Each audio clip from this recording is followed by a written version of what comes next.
Потому что ни у кого не вижу такой медали. Это что за медаль?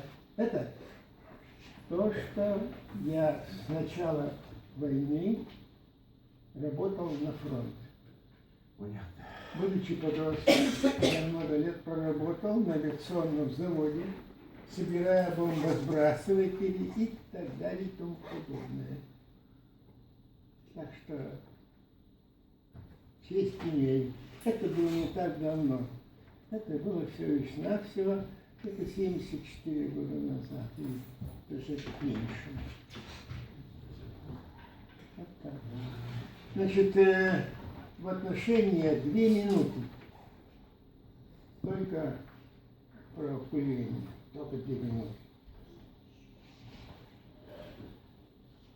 Где-то лет 1000 назад славяне написали письмо.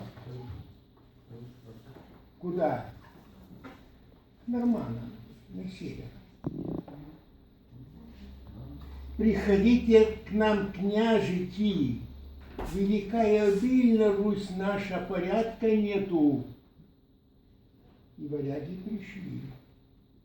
И оставили там такие имена, как Олег, Ольга, там и прочее, прочее, прочее, прочее и так далее. Так вот, господа, не будет у нас, о чем мы сейчас говорили, порядка. По простой причине, что порядок должен рождаться из необходимости и рождаться в голове. Из необходимости. Я бы не занялся многокорпусными ульями, а как все маялся бабушкиными сундуками по 100 килограммов. Если бы я не работал на заводе день и ночь, на гонке вооружения. И, к сожалению, наши труды были разрезаны и уничтожены 1600 ракет. Американцы только 600. Они почему-то смотрели на нас странно. Куда это они такую гонку установили? Ну, это сказка. Направление. Итак, первый был вопрос. Как уйти от роения? Потому что я не выходил из завода. Второй вопрос был. Где взять материалы? У нас их не было. Почитать. Я обратился в забор. А как за бугром? Неужели так вот маются, как вот мы здесь, с паяльными лампами, сейчас с газовыми горелками, таскают эти вот пуды огромные и прочее, и прочее. О какой кочевке можно вести речь, если положить на тележку, на эту самую 10 ульев, не больше. О какой кочевке? О чем речь? Дальше. О чем речь, когда требований к пчеловодам, просьб к пчеловодам со стороны сельского хозяйства никакого нет. За почти полвека пчеловодства я не получал ни одной записки, ни одного звонка. И не я один. Куча пчеловодов. Можно было на это опыление. И когда я пришел к одному агроному и сказал, ну что такое, он говорит, знаешь что, я все понимаю, и все это хорошо. Ты нынче пчел привез, у меня на 20% выросла производительность и урожайность. А на будущий год ты не приехал. А мне запланировали эти 20%. Я в душа. Это шпарин, ступай. А дальше. Или так поставь, чтобы никто не видел. В отношении опыления. В Завьяловском районе я не могу пожаловаться на опылителей. Днем прилетают на дельтаплане, вот так Дуброва облетают вокруг, рано утром, часов 5, когда нет ветра, и поздно вечером побрызгай. А я и дочки там. Мои пчелы не пострадали. Откуда мед берется у меня? Мед берется у меня с дикарей. Я пошел туда, а там осталась огромная лагуна от большого-большого пруда. На речке Гальянка было несколько мельниц. И вот эта лагуна заросла дикорастущими, все еще, сколько лет уже прошло, а эти вот отложения все еще буйную всякую, что только там нет. Вот туда летают, оттуда несут. А теперь ближе к пчелам. Вопрос, как быть, я уже вам говорил. И вот где-то лет почти 40 назад я был в командировке и купил книгу Кашковского «Деление пчел на поллета». Побежал снова и купил 10 экземпляров еще. Благо, они стоили копейки, эти книги, почему-то. А раздал пчеловодам. Себе одну книгу оставил. Кончилось все тем, что ни один книжку толком не прочитал. И когда стал с ними разговаривать, оказывается, 2-3 страницы перелистнул, зевнул, отложил в сторону навсегда. А я прочитал. Потому что я искал ответ, как быть, что я из завода не вылажу, по 2 смены работаю. И пчел начал держать. Итак, Кашковский предложил разделить семью на поллета.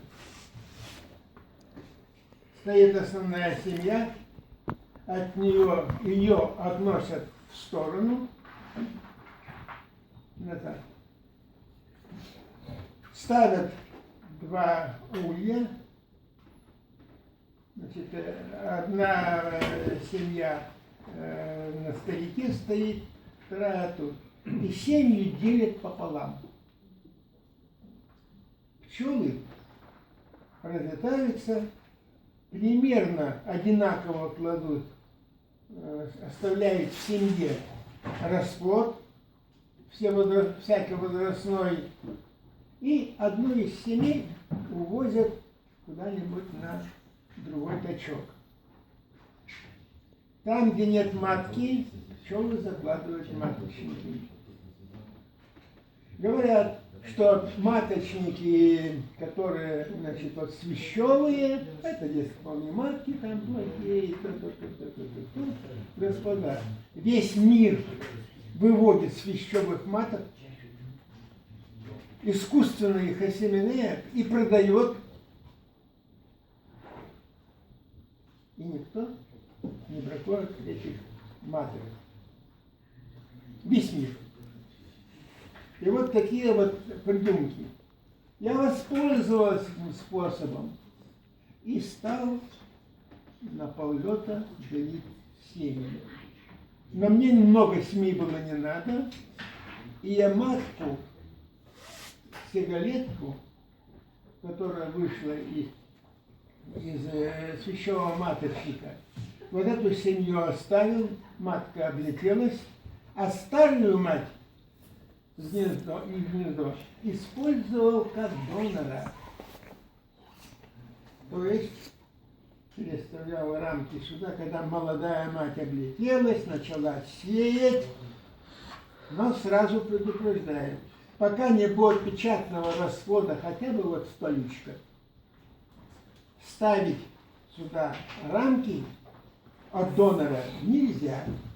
Пчелы тут же убивают молодую мать и закладывают новые маточники.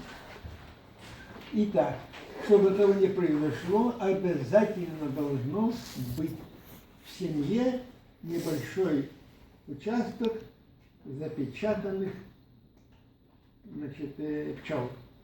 Тогда весь процесс идет у пчел, они информацию имеют, матка сеет, а мы печатаем.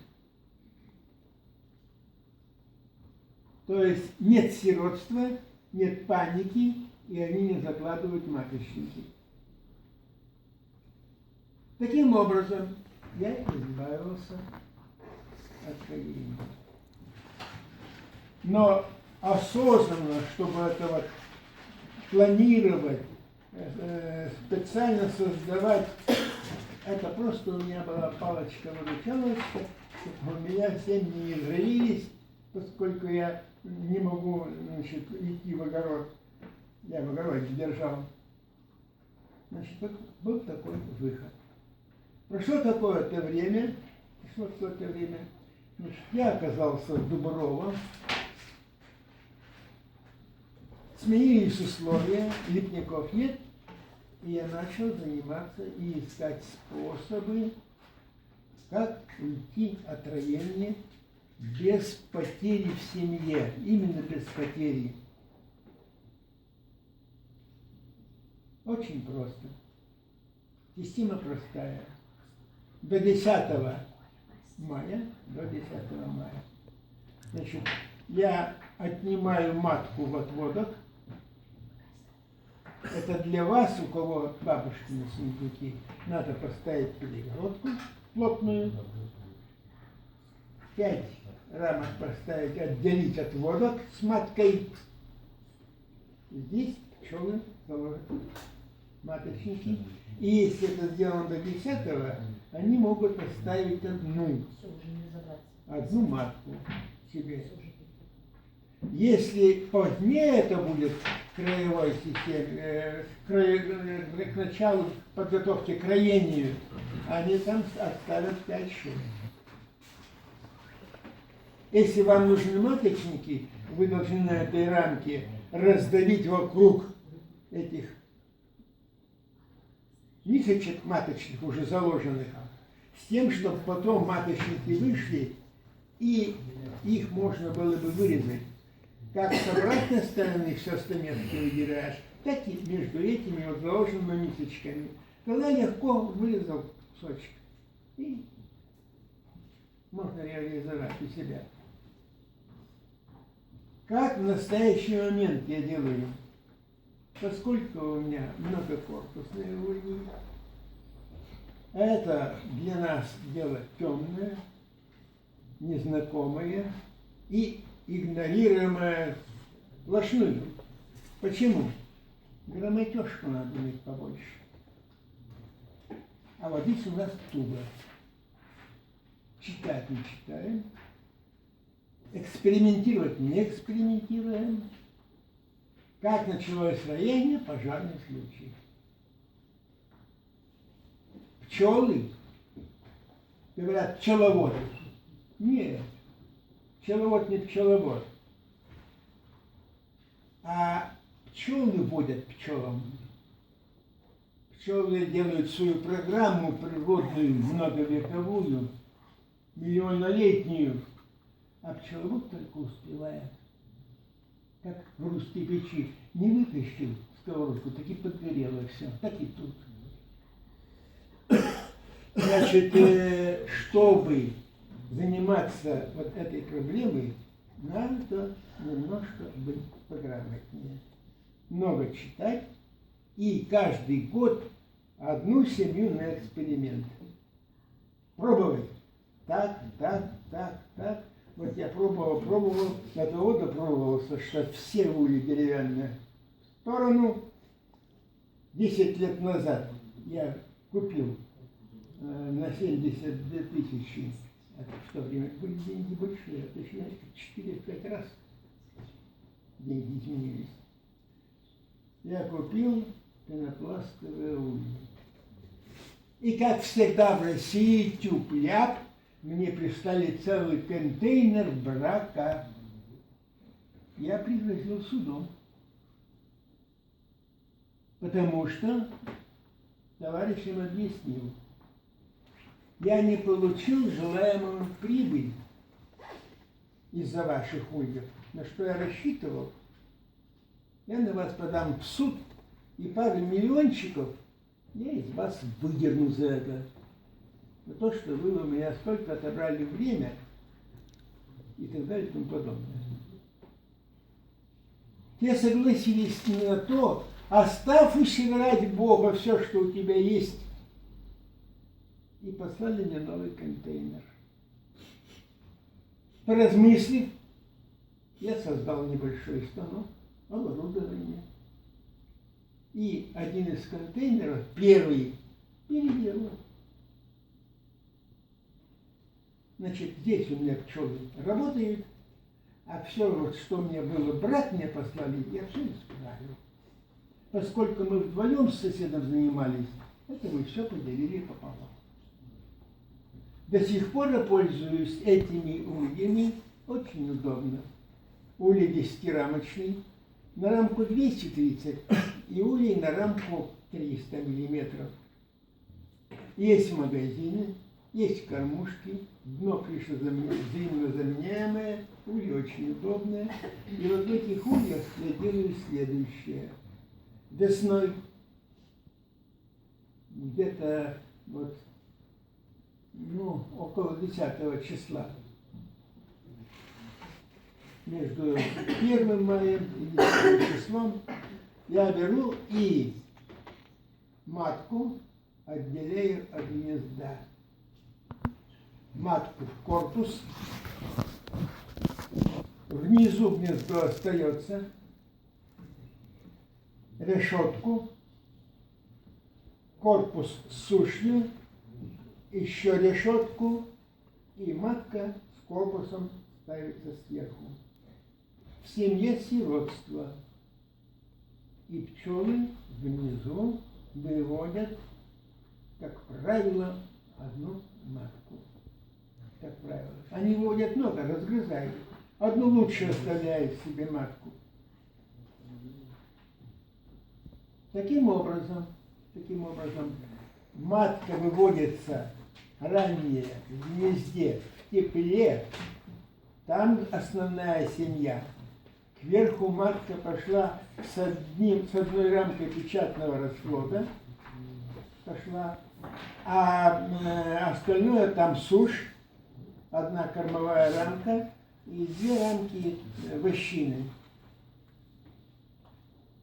Пчелы общаются с верхом, но мало, потому что им мешает пленка, которая положена на рамки. Между корпусом сделан проход, пленку не до конца не делаешь, где-то сантиметра на 2. Значит, верхняя служит донором в дальнейшем, нижняя облетелась, подхожу к улью, не разбирая ничего, не ищу молодую матку, смотрю, какую тащит однушку. Если полная галифе, да еще на загривке, рюкзачок с пыльцой, там матка есть. Если несут с маковое семечко, как говорится, то значит там матки нет. Иди, посмотри и проверь. Обязательно на пасеке должны быть весы. Один улей должен быть на весах. Это вам информация на все лето. Есть взяток, нет взятка, ранний взяток. Идет что-то с Ивы, не идет что-то с Ивы. В улей лазить не надо, весы показывают. Вес идет килограмм, кило 200. Это уже считается взяток. До 700 грамм не взяток. А вот после 700 грамм это взяток. Проверять надо утром, потому что с вечера напрыск. Вот они сегодня летали, а завтра утром в 5 часов ножками туда. Смотрю на весы, записываю, делаю график. Таким образом, у меня развивается семья. Как только молодая мать начала работать, я обязательно проверю второй корпус, который был между маткой старой и новой. он, как правило, за это время бывает полный вода. По краям я ставлю обязательно вощину. Поставите сушь, забьют торгой. Поэтому ставлю вощину. Или потом, значит, корпус забираю, если сушь есть, я второй корпус ставлю, тут же заменяю, вернее, этот на ткачку идет. Вопрос, как мне, человеку, которому уже, к сожалению, под 90, как говорится, это все, так сказать, поднимать. Фишку сорвешь. Я сделал себе небольшую стакан.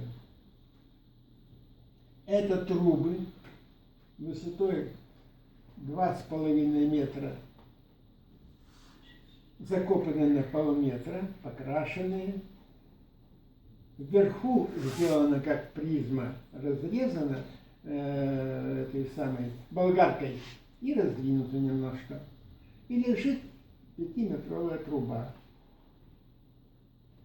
И таких у меня по краям сделано, значит, 2 линейки, каждая линейка по 15 метров, то есть практически я могу 20 с лишним семей держать. По трубе ходит небольшая тележка на деревянных роликах, но в центре кольцо металлическое. От груза ролик деревянный приминается и не протащишь. И сделана мною самим небольшая примитивная лебедочка, которая поднимает груз до 100 килограммов. Это я посчитал, когда сделал расчет, и она может 300 поднять. Но надо ставить на стол. Захватами захватываю, на тележке подвожу, значит, эту лебедку, поднимаю, закрываю защелку, корпус у меня висит. Нижний корпус я могу взять. Если тяжелый, на тележку отодвигаю в сторону. Ставлю на запасное дно или на корпус, это тоже сможет поднять. Весной опять поднимаю сразу корпус, заменяю дно, никаких паяльных ламп, заменяю дно, на замену беру 2-3 дна, всего-навсего. А здесь донья чистое, сухие. Я добился того, что у меня в них сухо. И таким образом я, значит, с дна с этого высыпаю в ведро подмор, высыпаю в него, и кипятком ошпариваю. Ошпарил кипятком, вот так вот встряхнул, и можно ставить под следующий уровень, пожалуйста. То есть подъем, опускание. Дальше можно улей поставить целиком на тележку, поднять его целиком, тележку подвести и отвезти куда надо. Куда надо.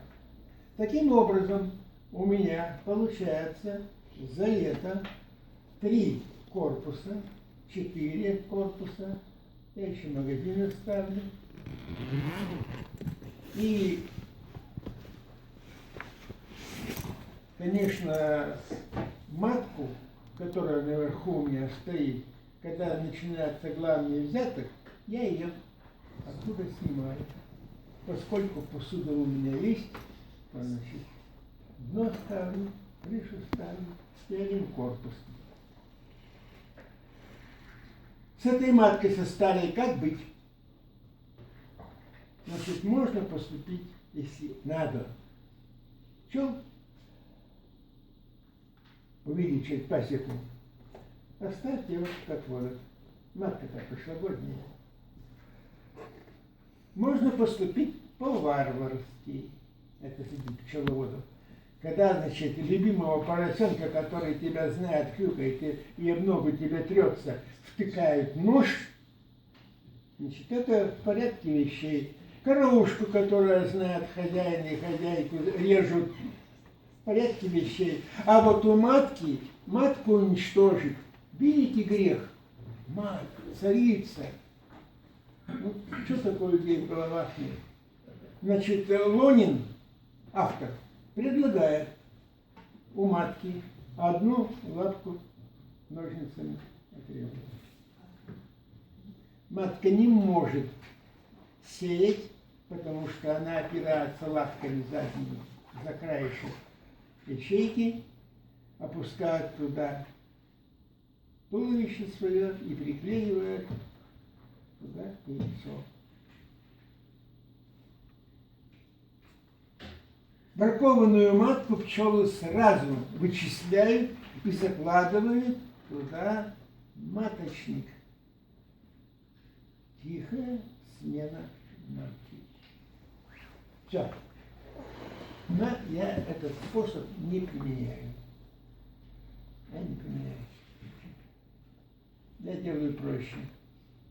Осенью через газету объединяю пчел и, значит,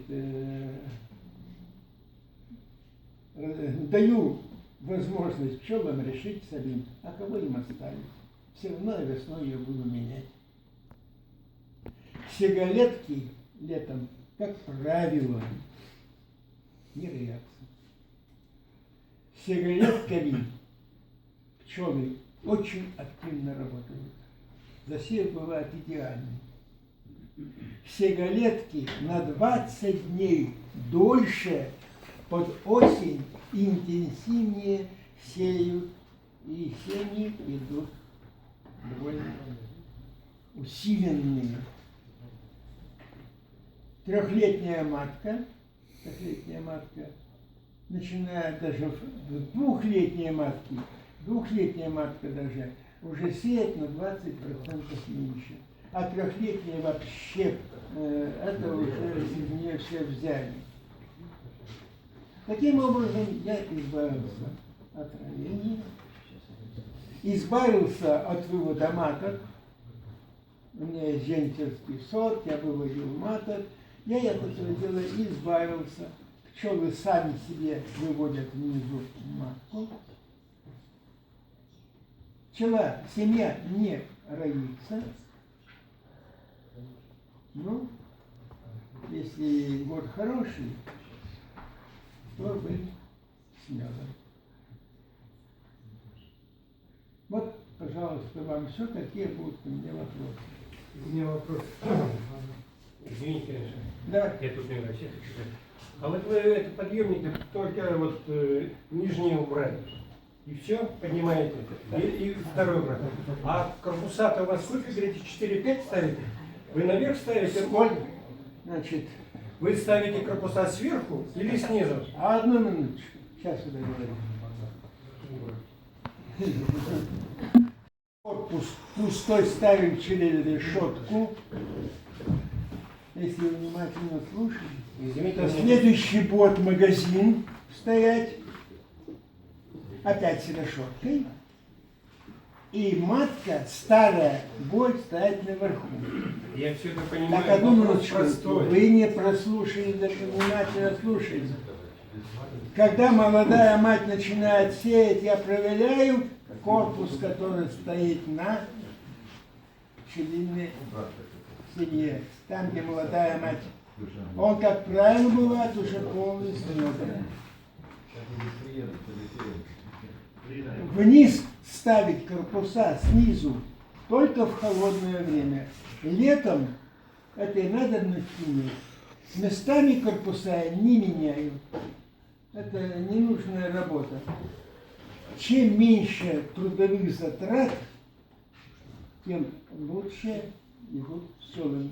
Не надо забывать, пчелиная семья, живой организм, это то, что у вас в улье. Вот это организм, не отдельная пчелка, не отдельная рамка. А когда они все вместе, их не трогают, Пчелы наводят свой там порядок. Где пергу, где мед, где будет расплод, и какую температуру держать. Сколько знает пчеловодов, как работающих на заводе особенно, как суббота воскресенье, шары на лоб и в улей все перебирать. То есть то, что пчелам нужно 3-4 дня навести порядок в гнезде и снова превратить, значит, эту семью в рабочее состояние нормальное. Они не предполагают, что через 2-3 дня придут и снова все разрушат. Поэтому пчелы как собаки злые. Потому что постоянно не получают. А как получить, бедняки, информацию? Что они сделали за это время? А когда сигаретка, тогда лазить туда не надо. Матка работает, увеличивает гнездо сбоку, увеличивает гнездо сверху, это у кого лежит едоданный, увеличивает гнездо без риска того, что у вас придут пчелы в роевое состояние. А весы вам покажут, что надо делать. Весы нужно иметь обязательно. Лично у меня весы на 100 килограммов, настольные весы, и они очень удобные. Они как раз по размеру моего этого корпуса я все время держу. Весы я выбираю тогда, когда уже пчел амшанник. Амшанник подземный, температура постоянная 3-4 плюс, вентиляция надежная, амшанник сухой, пчел поднимаю и опускаю с помощью электрического подъемника на 200 килограмм. Небольшой подъемник, кнопка, все. Это у меня этим делом заведует внук, он стоит, крановщик, специалист, нажимает. Значит, мы с сыном занимаемся тем, что пчелы ставим на стеллажи. Но в настоящий момент из-за возраста я стал держать пчел поменьше. 4-5. Хватит. Постарше станешь, уже селенки не те. Какие брать подъемники на эстакаду? Вот у меня самоделка. Потому что купить нужное мне не пришлось, не было. Появились стали до 1 тонны цепные. Очень удобная штука. Но я чего-то зевнул, потому что у меня уже лебедка была сделана на тележке. Можно поставить электрическую таль, но здесь нужно по технике безопасности на 10-20 вольт, нужно проводить кабель, нужно сделать такое устройство, чтобы кабель как бы складывался, чтобы можно было по этой трубе тележку перемещать. Чтобы можно было перемещать тележку. Конечно, тележка вещь очень удобная, она простая, значит, вот. Это там, где январь. Другое дело, когда молодые люди, семья, знакомые, значит, эти огромные, значит, вот, корпуса там ставят раз-два взяли. А когда работаешь один, вот, то вот подъемничек очень простой, очень скромный. Все очень просто. А вот еще вопрос. Вы тут упомянули в конце джентерский сот. Вы говорите, что вы улей делите пополам, а в конце вот джентерский сот я услышал такие слова. Или я ошибаюсь? Не ошибаетесь. А? Не ошибаетесь. Вот нельзя ли про Джентерский сот, 2 минуты. Джентерский сот. Устройство описано в журналах, в интернете, где угодно найдете. Служит для того, чтобы приводить маток. Для чего он сделан? Чтобы контролировать, чтобы яйца были 1 дня и 1 часа. Матка садится в специальную коробочку, где имеется 100 ячеек.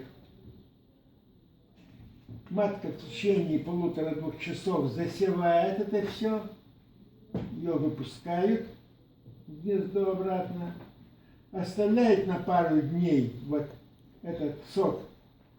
Пчелы начинают кормить личинок, и 12-часовые личинки уже прививают в мисочки и ставят в семью воспитательницу. Так можно выводить очень много. Все. А не проще ли вообще вот... Значит, вот вопросы Проще лично, всего лично. ничего не делать, пускай правильно. роятся. Да. Не Это лазьте, мудро. лазьте по деревьям. Вот Подойдет это и способ. надо делать. А все-таки вот самый старинный простой способ, то, что на юге делают, берут, значит, как сказать, кукол, личинку и переносят просто в мисочку большую. Вы вот просто мне интересно, раз Значит, у вас опыт, я- вы это делали когда-нибудь? Значит, я этого не делаю, потому что мне совершенно это не нужно. Это забота пчел. Я эту заботу переложил на пчел. Они лучше меня это делают. Как можно больше отдавать, как говорится, на демократию пчел, они все сделают. Доверяйте Не надо пчелам. требовать. Доверяйте пчелам. Поэтому Но для этого не- надо знать биологию пчел. Все. Все, спасибо. Да.